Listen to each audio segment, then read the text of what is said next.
What do you guys want to talk about?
It's St. Louis. Welcome to the A-Train Show. And now here's your host, the A-Train, Arlington Lane. Yeah, true chatter. Yeah, I think it's time for more true chatter. Born every day, 100 new fake rappers. We got too many powers. Welcome to this edition of the A-Train Show with Pastor Robert Bailey Jr. here on Fuel Sports Network, the A-Train Arlington Lane. It is Throwback Thursday here on the show today. The good Reverend is absent. If he does come in, he will come in. But right now I am manning down this ship in his absence. And before we get started, I want to welcome in the newest show to the Fuel Sports Network family, the Blues Fan Forum, which is now a part of Fuel Sports Network. Stay tuned to find out when you'll be checking in with that. So those that are Blues fans around not just the St. Louis area, but all across the globe, you can check in with us each and every week when Blues Fan Forum is on the network. Also, I want to make sure I got everything out the way. Oh, I want to thank our friends at Just Me, Jerky, Macdougall Bats, and Philip Johnson, Salon, and Spa. What's going on, Andrew? What is on y'all minds today? We'll get to Throwback Thursday near the end of the program. Because one of the things I want to discuss is I miss the old All-Star games, and I also miss. I want to talk about this Hall of Fame thing. You know what? I'm gonna start with that. What's going on, Denzel? Those that are tuning in on YouTube, thank y'all so much for tuning in. You might be at work or you might be in your cars and you are able to pull up your phone and listen in to the show. So I do appreciate that very much. I want to talk a bit about this Ichiro Suzuki getting one missed vote and to becoming a unanimous player in the Hall of Fame. I don't think it's political, but these days that's how everything gets translated. I would love to, even though we'll probably never know who that voter was. A lot of people are going on social media and saying I was the voter that voted against Ichiro. I just find it amazing, though, that no position players have gone in unanimous. And the only person that went in unanimous should have never been unanimous in the first place. And that person was Mariano Rivera. Granted, he's one of the greatest closers to ever pitch. And the whole thing about closers, and they get such a bad reputation because they're only in mostly for one inning. You're only in to shut down that one inning when you're ahead by no more than three runs. And if it's more than three, it usually has to be a 6-out, or it has to be done within 2 innings. You get a 6-out save, 4-out save, whatever. And you can get a save that way. But also but who is a rival? You have to be, if you want to look at his rivals, what? When he was a Yankee, I guess. But for most of his career, he was a Mariner. Like, who would be that much against Ichiro Suzuki that he should deserve to get a unanimous vote in the Hall of Fame? Like, you got to have that much hatred, especially in this time, this day and age, where you just don't feel like he was a need to be voted for. It's almost personal. And a lot of times I think a lot of these votes are that way. I know I have spoken out about those that have taken steroids and they don't deserve the Hall of Fame, and whether they have been accused of it or there are allegations about it, they still haven't received their call to the Hall of Fame. Guys like Roger Clemens, Barry Bonds, Mark McGwire, Sammy Sosa, Alex Rodriguez, Rafael Palmeiro, all guys that have the criteria of being a member of the Hall of Fame. And they will not put them in because of morals. Now, we can sit here all day and say what defines as a Hall of Famer. If that's the case, if moral ethics are going to be a part of this, then many people that are in the Hall of Fame do not need to be in the Hall of Fame. There was one instance I seen about Ty Cobb saying that he was a racist, and I had to actually go back and research it. And come to find out, Cobb was for Black people playing in baseball. For it, not against it. And that he was a very aggressive player on the base paths. Like, he wanted to injure people when he was out there, but he was for. And there's the myth that's around that Babe Ruth is Black. It's out there. But there are some areas where you can research that are indicating that as such. But my thing is, when it comes to Ichiro may not have the 300 home runs, the 1,000 RBIs, but he has the 300 batting average. And that's what gets me. That's a thing that gets me, is that a baseball player, a hitter, has to hit the ball 30% of the time to get major recognition in their careers. And then they have to do that for over 10 years. Whereas in basketball, you have to hit a free throw. I get it. It's different sports. I get it.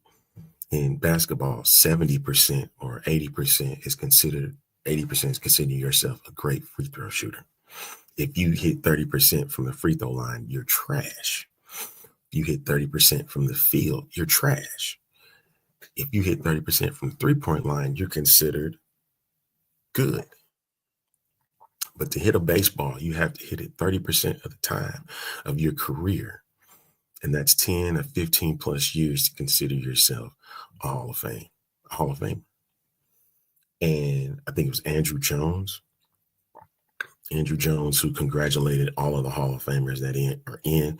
And he's a guy that's hit over 400 home runs, has over 1,000 RBIs in his career, but he's only hit 249 for his career. And he's not even being considered for the Hall of Fame. Andrew says, I think the whole thing about being a first-year eligible Hall of Famer is kind of dumb. You're either a Hall of Famer or you're not. When you're considered as a first-year eligible or a first ballot Hall of Famer, these writers consider you special, best of the best, and you defined greatness in your era. And I think what gets misconstrued, especially in today's game, is that we are way past the 300 game winners because of how rotations are used. They're not 4-man rotations anymore. They're 5-man rotations. So it's harder in a season these days to win 20 games in a season. And you have to also understand that the way that managers and team executives handle pitchers, especially star pitchers, they barely let them get past 6 innings in a ball game. And because they let them get it past 6 innings in a game, they don't allow them to complete games like they used to. Like the days of Bob Gibson, the days of Oral Hershiser, the days of Jack Morris are gone, where complete games was inevitable. You were going out to pitch a whole 9 innings. And now these days, pitchers are barely even allowed to pitch past 5 or 6, and they want the bullpens to do all the work because it's a quote unquote a different game of baseball. That's why I kind of find it funny that Shohei Ohtani, they feel like if he gets 6 innings, he did his job. More than likely, he's going to wear his arm down because it's so high pitch counts. High pitch counts have hurt the game of baseball. And they're saying, as team executives and managers and all them are saying, they're trying to save a pitcher's arm because of how the game has gone, and that you want to make sure that they stay fresh when it gets down to the postseason. And as you can see with this past Dodger team that won the World Series, they didn't even utilize Ohtani as a pitcher. He was strictly in as a designated hitter. And when they made that rule, I seriously believe that is considered the Ohtani rule, where the designated hitter was going to be throughout all of the major leagues, and they removed the pitcher from the National League in the starting line. That was the only reason that was being done, because they wanted to add more offense. And because the National League's offense wasn't as strong as the American League offenses, they wanted to add the DH to make a balance towards competition. In a way, it has worked, especially this past year with the Dodgers. And yet we're sitting here now, Hall of Famers or not, looking at this Los Angeles Dodgers, how they consider to spend. But back to the situation with Ichiro Suzuki. I just find it a crying shame that man did not get unanimous vote in the Hall of Fame. That dude is deserving of that. The way the culture was, bringing in the Asian culture into the game of baseball, integrating that, and how big he was for the game. And for him to be a Rookie of the Year and MVP in the same season, which is unprecedented, I still find it funny that he still didn't get a unanimous vote 25 years later. It's just so super mind-boggling to me. No question.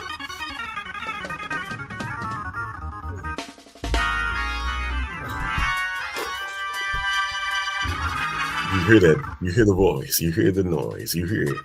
You know who's here in the house.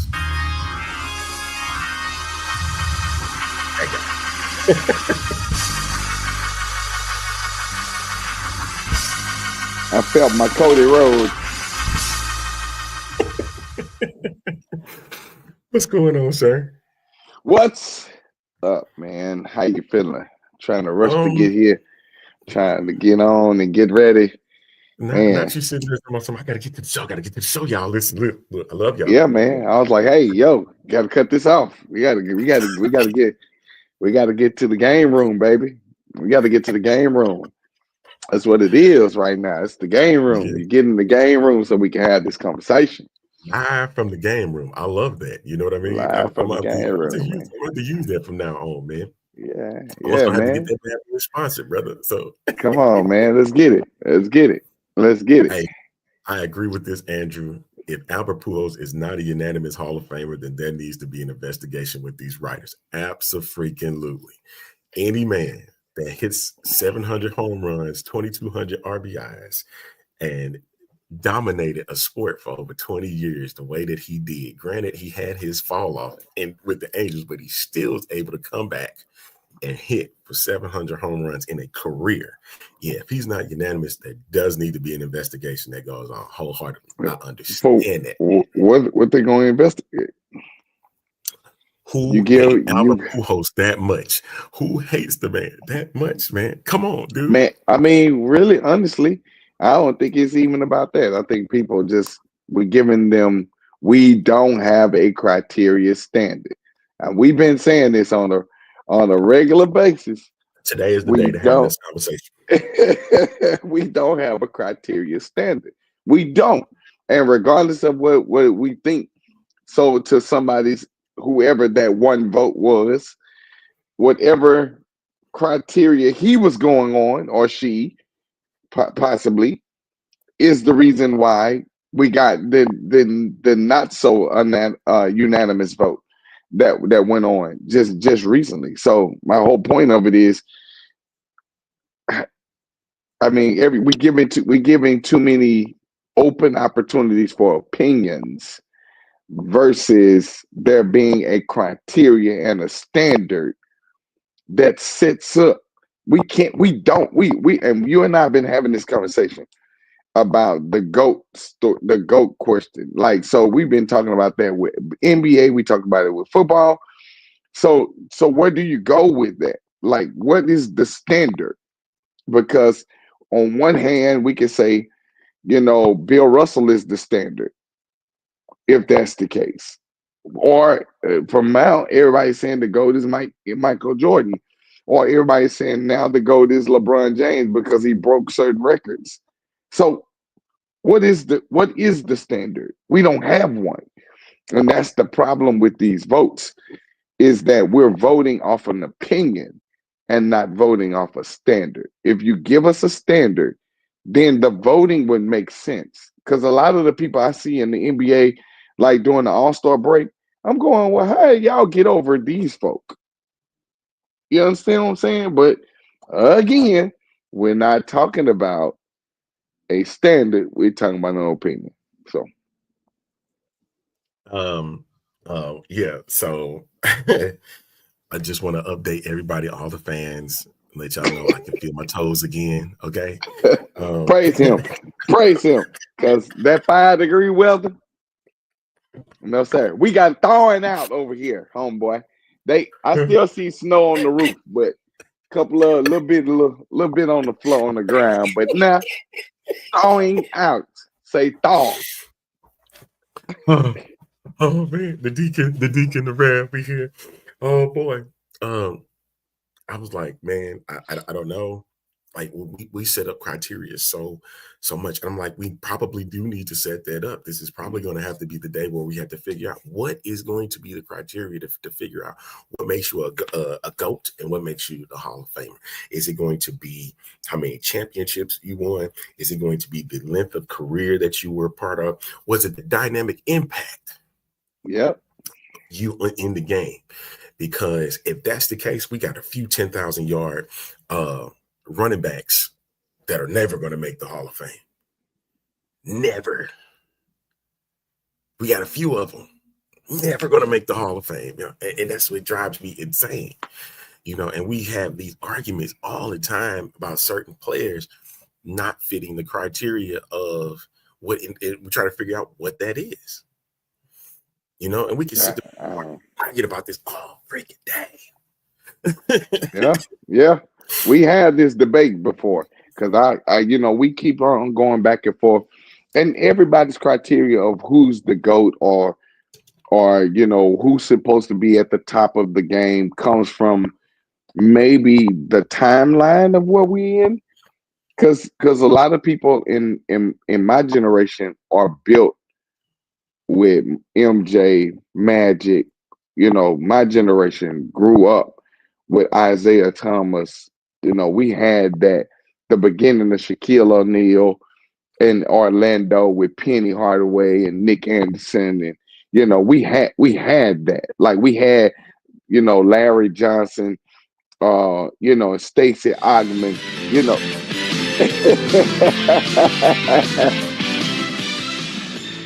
I just want to throw that I'm in there saying, because every I'm name saying, throwing in was a part of that era. that's And what I'm saying. We had that. I got a piece coming out just for today about that, like how important the return of NBA on NBC is and what we can remember for what we had in the past. But we ain't just talking about that. What about WWE? We had the Attitude Era, which seems to be now what the youth are trying to understand. Jared and them get on here and they talk about stuff that we already knew, like Eddie Guerrero and Dean Malenko and Perry Saturn. You talk about. We don't talk about them as much because of the incident, but Chris Benoit, you had people, Owen Hart and the Hart Foundation. Like we talk about them because of the simple fact that was our history. That's what we were brought up on. We were brought up on Rock and Roll Express, the Ultimate Warrior, the Von Erichs. We were brought up in that. Most people don't remember the Angel of Death before there was an Undertaker. There was an Angel of Death before the Undertaker, right? There was a Missing Link before there was a Mankind. Like we had these people, Sandman, and so WWE evolved just like everything else. But then we still holler about who's the GOAT of WWE when every era has had GOAT-like people. Who changed WWE during the Attitude Era? And that's the thing. Since It was several people. It was several. Put it on your hands. It was several people because they all impacted. Impact. I'm glad you went there, man. Listen, let me tell you something about that Attitude Era, folks. Listen, when you have guys like Stone Cold The Rock, The Undertaker, Mankind, Triple H, Shawn Michaels, Bret Hart. Look, the list can go on and on and on and on, yo. But that's how dynamic these people were, and as quiet as kept, how Vince McMahon was able to make those characters stand out above the rest. Shoot, DX sucks. Oh, goodness. Man, I'm just saying. We just had it. And that's the thing, man. You can't really, how do you identify a GOAT in that particular era? How do you identify a GOAT to me in the NFL? If we're basing it on just championships, then Tom Brady would win it. Would be the GOAT, so to speak, wouldn't he? 7 titles, yeah. The only man to win 7 titles. If we're basing it on that. But a lot of those titles and a lot of the run that New England had can be controversial if we understand what we're talking about. So, again, we talking about GOATs. We talking about who's the greatest quarterback ever. To me, besides Tom Brady, of course, they putting Patrick Mahomes up there. I'm gonna tell you, I'm a big Joe Montana fan. Like I'm Peyton Manning, Joe Montana, Randall Cunningham, Michael Vick. Those people were like stars to me. Like I loved those guys. And although I'm a Cowboy fan, only because I'm born and raised, please don't kill me. Born and raised in Dallas. All I knew was the Dallas Cowboys. I played my football games with the San Francisco 49ers because I loved Ronnie Lott, Roger Craig, Joe Montana. Like I played Michael Singleton. I played with them, right? So it was almost kind of like, all my sports games, that's who I played with San Francisco or Philadelphia because I enjoyed playing with Randall Cunningham. So all I'm saying is, like, but because, yeah, man, You remember My those? guy, Doc. Yeah, that's my guy, Doc. Yeah, that was my guy, Doc. I want to tell you, Joe Montana was my guy, and I enjoyed playing San Francisco with Jerry Rice and you know having that crew. It was just a wonderful time. Johnny, I mean, I was about to call that man Johnny Taylor. Ha, Doc.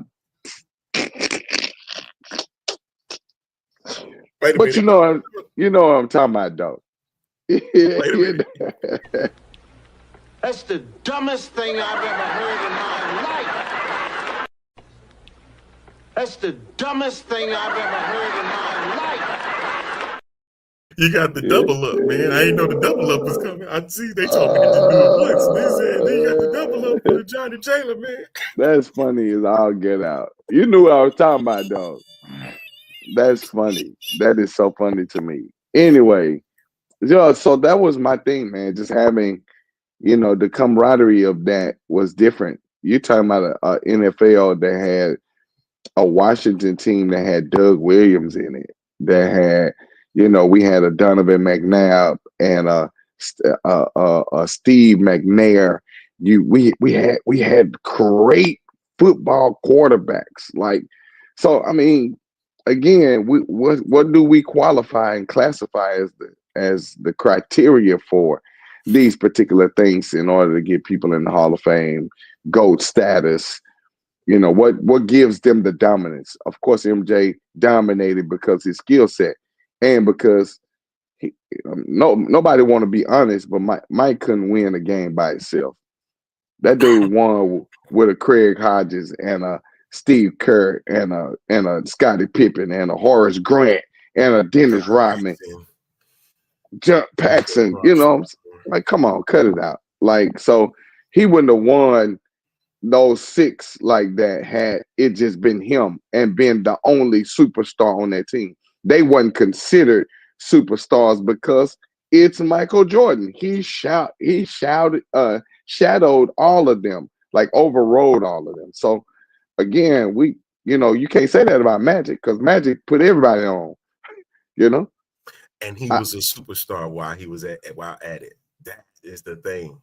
Isaiah, same thing. Put everybody on. Everybody on. So Larry Bird. Bird put everybody on. So, you know, it's a difference, man. I think we just need to figure out what the criteria is. Going back to this WWE thing, Andrew said the rivalry between Austin McMahon was probably the best storyline in wrestling history until they ruined it.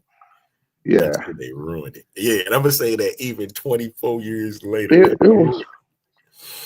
Remember your favorite wrestler? You think WrestleMania 17 they didn't ruin it? I mean, it was great, but after that, they ruined it. I don't know if Rock McMahon was one of the greatest storylines of that time. I think it was just so many of them, man. Really, honestly, my biggest one during that time was DX. I'm gonna be honest. It was whatever DX was doing. Probably was the greatest storylines of all times, period. Because DX they were ripping into everything. The marriage between him, Triple H and Stephanie, like all of that stuff was just random dump. The stuff that was going on with Triple H and Stone Cold, where it ended up being Rikishi, you know, like it was just it was a lot that dealt with that. You know, to me, I think DX had probably one of the greatest storylines outside of the bloodline that deals of that time. That time was really, really great. Yeah, man, that faction was big. It was big, especially them going over there to WCW, and the same city, like down the street from each other, and them jokers going to knock on the door and WCW don't open the door. You don't think that was I was praying that Eric Bischoff opened that doggone door. Oh my God. You know how much the ratings would have taken WCW to a whole nother level based on that? Like, it's just so much that could have happened. But I thought DX was probably one of the greatest, and to me is one of the greatest factions of all time. See, that would have been difficult. The only reason is because unless there was some dialogue between Bischoff and McMahon for when that moment was going to happen, then it would have been allowed. But if there was no dialogue and they opened that door, that could have been a huge problem. A huge problem. Eric Bischoff didn't care. The That's problem thing. was there was no dialogue. They discussed this, and I watched the documentary on who destroyed WCW. Who's the reason for the death of WCW? Of course, everybody puts it on Hulk Hogan. He killed WCW. It was him in that contract of him having creative design. You know what that's for? January 4th, 1999. That's what I'm saying. He killed WCW, period. And then everybody, Bischoff was right along with him because he allowed it to happen. Then getting Tony Russo in there, that hurt it even worse, right? So with all of that, I'm glad you butchered his name because it needs to be butchered because all he does now is hate on whatever WWE. I don't like him. I don't like him. So he's gonna forever be Tony Russo to me. Tony Russo, I'm gonna call him Vince Khan then.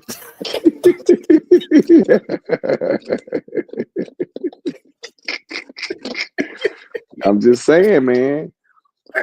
Vince Khan, you call him Tony Russo, man. You call him Tony Russo. He Tony Russo to me. He gonna forever be Tony Russo because he sucks. And he'll be Vince Khan to me. So okay, yes. All right. Hey, but Russo was a part of that whole mistake. It was just a lie, man. I know what they doing. Yeah, no. And he saying that the Turner network killed it. Man, listen, what got bad was the booking from Kevin Nash that allowed that. Come on, man. They made Kevin Nash head booker. And because that's what led to, granted, I understand Goldberg. We look at it now. Goldberg wasn't all that great. You're right. I get it. Right. But he was a larger than life, though. We loved it. And so when they took away that streak, it started going down from there.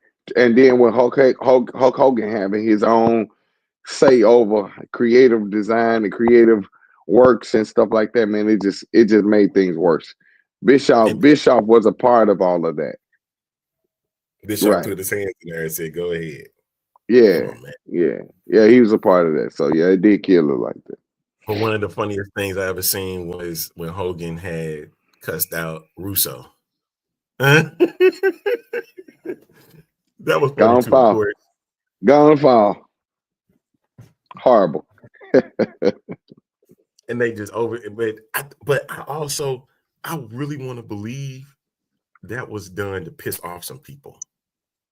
It was. It wasn't about fans. It wasn't about fans. It was executives to piss them off. No. This was a Russo Bischoff war. And remember, I don't know if you've seen the documentary about it, but they on the documentary, they were saying that Bischoff and Russo was at war over who was gonna be the lead of, because Turner, they wanted Russo had started kind of taking over. And remember, they let Bischoff go for a minute, and then he ended up coming back. When he came back, they wanted both of them to work together, and they ended up butting heads. While they were butting heads, again, Hulk Hogan has the creative design over his finishes, and remember, he wanted the belt. It was the big thing, or he didn't want to lose the belt like that, or whatever the case may be. He didn't want to drop it to Booker T. Was a big issue because I think they were trying to get ready to put Booker over, and they didn't want it to happen. Yeah, well, that was a big deal, and so they had already backstage came up with an ending that Hulk Hogan decided, no, I'm going to change it. I don't want that to happen, and it ended. That's how you end up getting that Russo conversation after when WCW was getting ready to go off and Russo was out there. Oh, y'all screwed me and all that kind of stuff.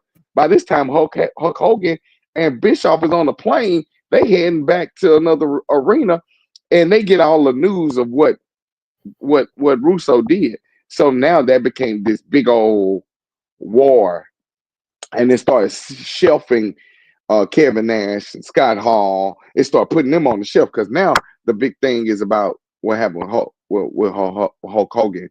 So that was the issue. They didn't come together like that, and it just killed everything. So people forget when it came to pay-per-view buys on the Monday Night Wars, WWE won that by a mile. That's true. Yeah. That's true. Yeah. And a lot of that.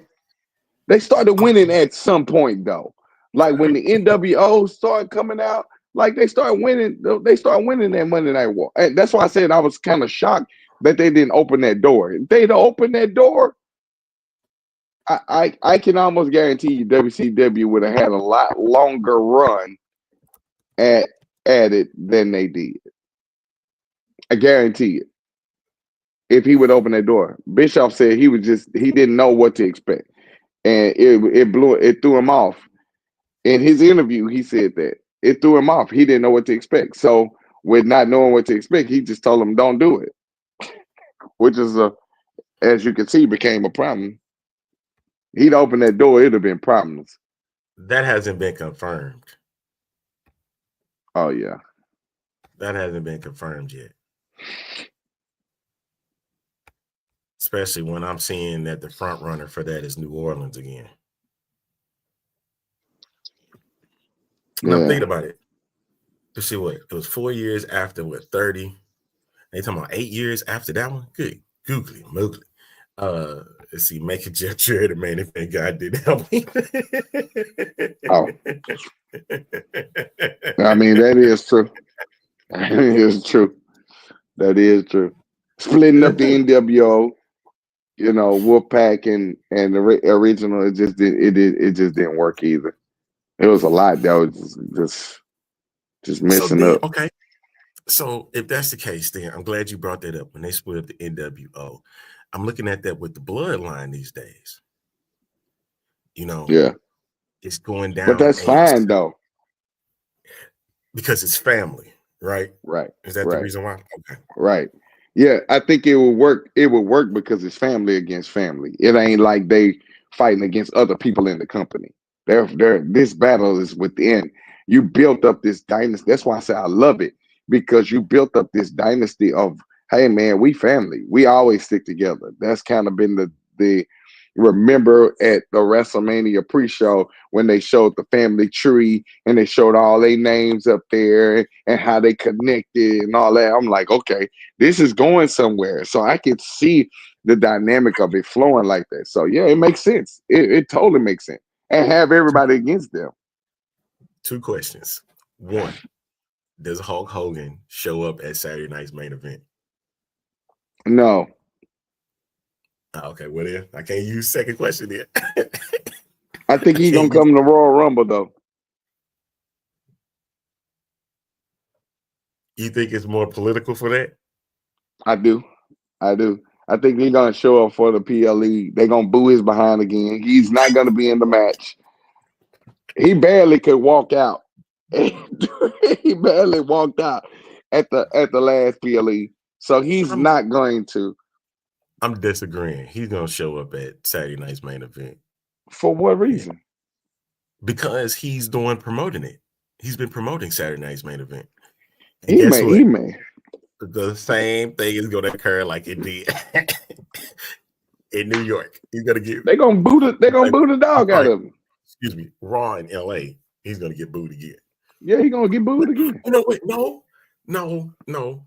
I think he's getting cheered. I think he's getting cheered. Yeah. He's gonna get booed left and right. You think so? He getting booed? Yes, sir. Yes, sir. Guaranteed. If you say it's political, Texas is going to cheer him. Texas will cheer him. San Antonio, they're going to cheer him. Yep. Yep. I'm gonna take we're gonna determine whether it's political or not. By the way the If crowd respond. by the way, exactly. He show up and the crowd don't boo him, it's political. And Guaranteed. wait, you know what? This is what I think with that, Jeremy. It's only going to determine. It's going to determine how much. It's going to determine how that crowd go. Because what if the crowd cheer him? He ain't finna wrestle no more. That dude old as PP. He's not going. He ain't finna wrestle no more, man.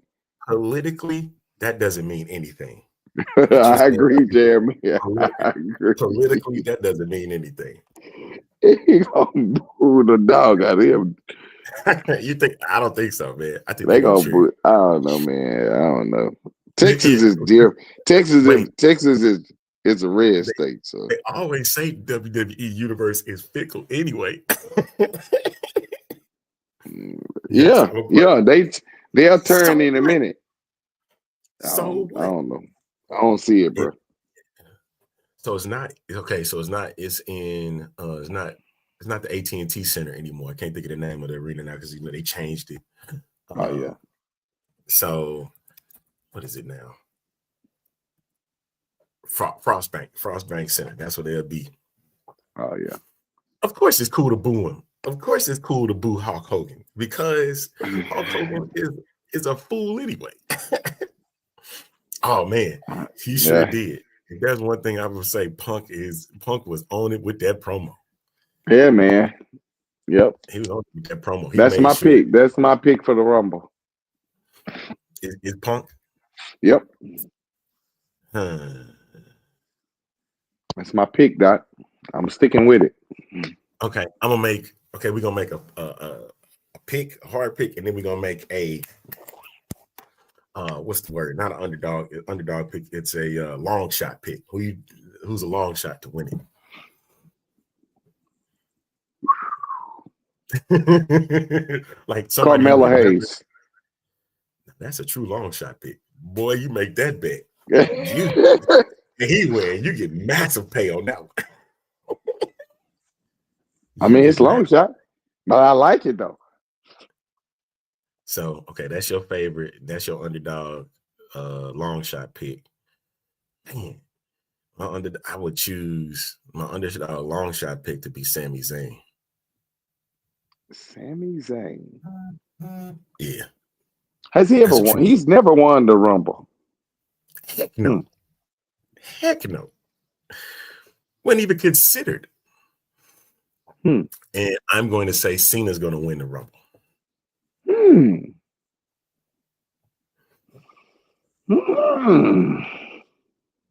That's good. This is a good prediction. I like this. That is good. I like this. I don't know why I like it, but I like it. Punk and Cena, the last two Hogan music hit, come to the ring. Cena, Punk is ready for Hogan. Cena talks about Punk. I like that. Why are we still trying to include Hogan in all of this, man? Let's just get rid of him. He's done, man. That dude can barely stand up. He can barely stand up, man. It's going to be a distraction because Hogan going to come out. If you say he can't walk, because you got to understand the way to set up for Rumble is it's like the one in Houston and what was the one last? They coming down a ramp now. Yeah. It's move. It's different. It's not a straight forward way to the ring now. It's like how SummerSlam was in Cleveland. Yeah, the little turn. Turn, yeah. Yeah. And so I don't think Hogan's gonna make that move down. If he does, he gonna need a ride. He gonna need a ride. He need a ride with Undertaker, or you're gonna have to get that scalpel to drive him down. It says Sammy seems more of a king of the ring or Mr. Money in the Bank winner. I can agree. I agree. I agree with that too. I definitely agree with that. I definitely agree. I even thought about Carmelo Hayes being a Money in the Bank winner. At some point, giving him that briefcase, him walking around with his arrogance, saying, "Hey, I'm gonna be a champion one day," and eventually cashing it in at some point. Long shot would be Oh, oh, I like that too. I really do. I actually like that. Braun. And he go against Gunther. My long shot is out, so I had to pick somebody that I feel like. No, that's your long shot. It's just My long shot is out. No, my long shot is out. He's not there. I'm telling you, my long shot is not there. Who is your long shot? Brunson freaking Reed. But I think he might be back for that though. That's April. For the Rumble? We're talking about for the Rumble. Okay. Rumble. Yeah. Oh, that's your true long shot. Reed. My long shot. That is my true long shot. You know what it would be. I like how they cultivated what he has become. Not Jacob Fatu though. Not Jacob. I think Jacob is one of them King of the Ring winners, man. Like you put him in King of the Ring or right now, I think I would give Jacob a IC or a US championship match, man. Just don't. I don't think I would put him in the heavyweight just yet. I don't think I would give him a title. Let him see how he runs the gauntlet with a title. Because we didn't see him in NXT. The question now becomes, do we get any debuts or surprises? Okay, now when we mention debuts or surprises, which we talking about, women or men? We talking about both of them. You think it's going down at the Rumble? I think it's coming soon. I think it's coming soon. I do. I feel like it's coming. I just they've been on YouTube blazing about her blaming Naomi. They've been on YouTube talking about this. And so, hey, I think he's out. Yeah, I think he's over. Yeah. Ooh, please go get him back. Ooh, please go get him back. Whoa! I low-key want to see him and Karrion Kross go at it. That's just me. Bro, no. That's me too. That's me too. I want Karrion Kross back in the ring, man. I want him back Bro, in the ring. I wish we could get Brody and all of I wish we could get Brody and them too. Man. That faction against Final Testament. Hey, put all them on SmackDown. Put all of them on SmackDown. Yo, man. Put all of them on SmackDown. I think I like it. I like it. Yeah, because the Y6 went to Raw, right? No, they went to SmackDown. SmackDown. Yeah, SmackDown. Wow. You know what? There's nothing wrong with that. There's nothing wrong with that, Jeremy, about him being viewed as a top tier guy. It's just that he said Brody King would be awesome too. But viewing Black as a top tier guy, I don't think there's anything wrong with it. He just need a few to start off with for the year and then push him as a top. Y6. What's going on, Dave, man? And he bringing in the crew, so I appreciate that. Appreciate that so much, y'all. Let them start picking off Y6. Just starting chaos with them. Remember, everything goes to Black. So when the lights go out, you would think it's the Y6 and it's him. Yep. Woo! Yep. Let's go. Give me Brody too. The surprise would have to be Jade Cargill is one. Charlotte Flair would have to be another. I would not mind seeing Jordan Grace is going to be back in, but that's not a surprise. Not a debut for real. Yeah, because we seen her. We seen her last year. Mickey James coming back in the mix would be. Man, yeah, Woods. You have to get to the Royal Rumble if it's less than 40 miles, man. Shoot, it's 300 some miles for me, man, to get there. 2 or something. But it takes about. What about an AJ? What about an AJ Lee?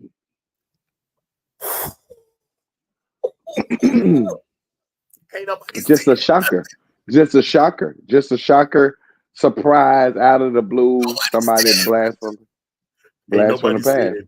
Now, nothing. When Punk first came out, remember he said, "Well, AJ is relaxing right now. You know, we had the discussion, but she's on her own terms."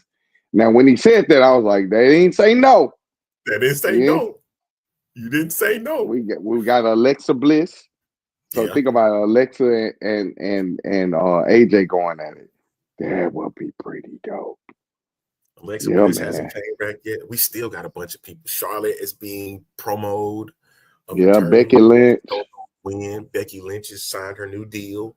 Jade Cargill still got to come back. I understand where Jeremy's coming from.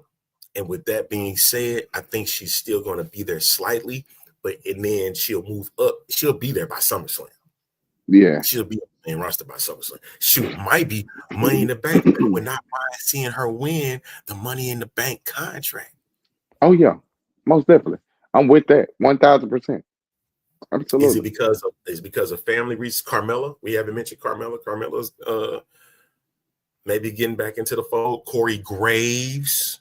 Oh, yeah. I heard about him getting back in. And then, he's talking about getting back in the ring again. Oh, Bliss not coming back. I heard that, but then I did hear, matter of fact, she had on her Instagram page, this could have been about a month ago, back in training. So I don't know if that means her coming back to the ring or she was just training to kind of get the baby weight off of her. Yeah. So I don't know. I guess it's speculated because we expect her to come back, but it may be a great possibility she won't. I know the Bray Wyatt situation hurt her pretty bad. So yes, Graves and Pat in the ring at the Royal Rumble. McAfee's going to get in the Rumble. As much as I don't want to sit here and act like he don't, Logan Paul is going to be in this match, and Logan hasn't said anything for real. He just let's go get Sin Cara. For what? I'm just throwing something. Right. Somebody did that to throw you off, Jeremy. She's gonna mess around and show up anyway. Yeah, right. And it ain't like that there was no bad blood between the two, and if it was, nobody has really said anything. You know what I mean? Right. Exactly. Pat getting the monster pop the minute and his music hit for the show. Oh man. He was like, he's probably gonna do the same thing like he did last year. Odyssey Jones. Right back out. Odyssey Jones. Oh, that's it. Wait. Big E? Big E coming in? The Rumble? Maybe. Just to put them out. Yeah. But it's a great possibility. Hey, if Big E does come down the ring and you see the other members move out the way. Hey, have you noticed they've been having him a lot in the promos though? Yeah. So how do I feel about Ricochet heel turn? Wait.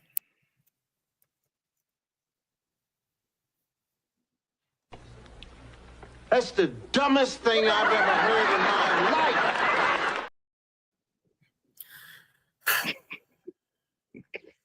life. Yeah.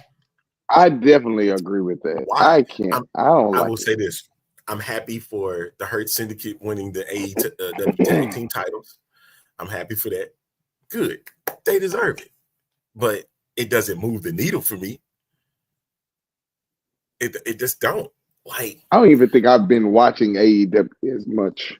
Hey, Tony Khan got so many problems right now from the Jaguar side. Yeah, you don't need to be worried about AEW stuff no more. Like, you just fired the general manager, dog. You just finished last in the AFC South, and you talking about I got this value product, and that you so excited.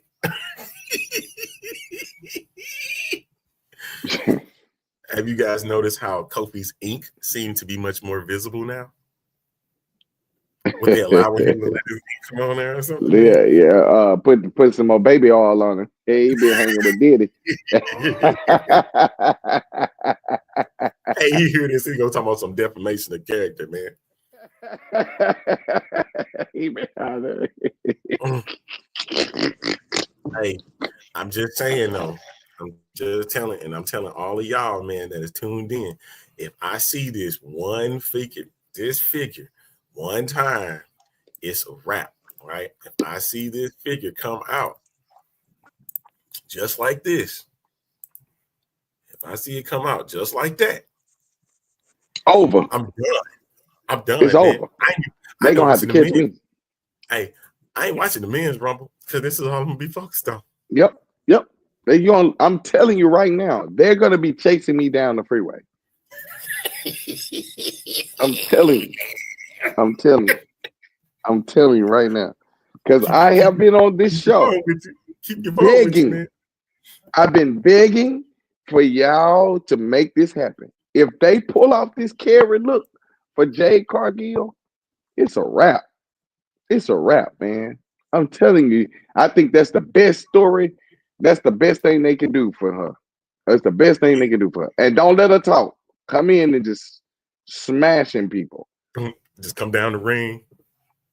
It's dark in that bad boy. I mean, how quick can you make Lucas Oil Stadium dark? And I'm thinking, what woman had a bad had a bad dark side? Other than Alexa Bliss? Yeah. Mickey James had one, but not like that. You know what I mean? What about so do you think she could possibly get a manager?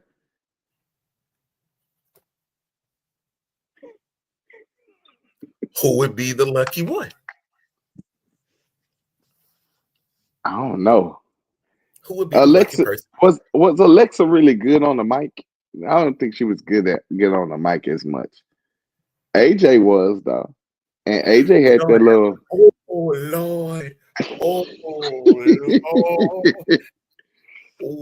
we listen. AJ was fantastic on the mic, and if she was Jade's manager and turned her dark like that, it's a true long shot, y'all. Listen, it is a true long shot. It's a true long shot. Ooh wee, long shot, but ooh wee. If those two were to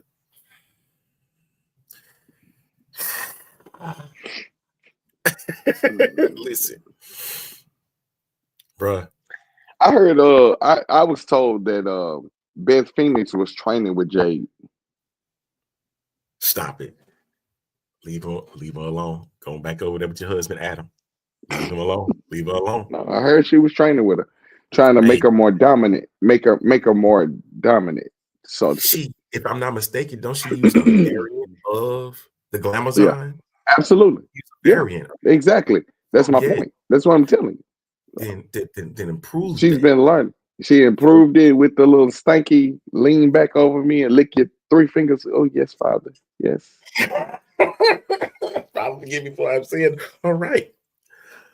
The deacon has said, I'm sorry. I guess we all going to the altar this week. Woo! All right. The hour has come and gone now, man. Listen. What's going on, Amanda? Hey, well, hello, Amanda. It's been a long time. We ain't seen or heard from you in 20 years, woman. How you doing? I don't want to go. Hey, I'm with you on that. Jeremy. I don't like it. Oh, yeah. I don't like it. As a matter of fact, it goes on the same lines as. That's the dumbest thing I've ever heard in my life.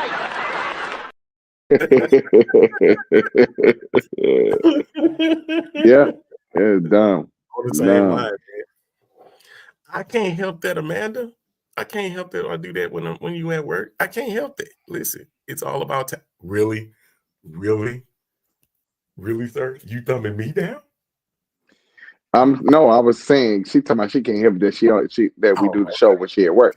I'm telling her that that's no excuse. That's no excuse. I want to say this: the A-Train show with Dr. Robert Bailey Jr.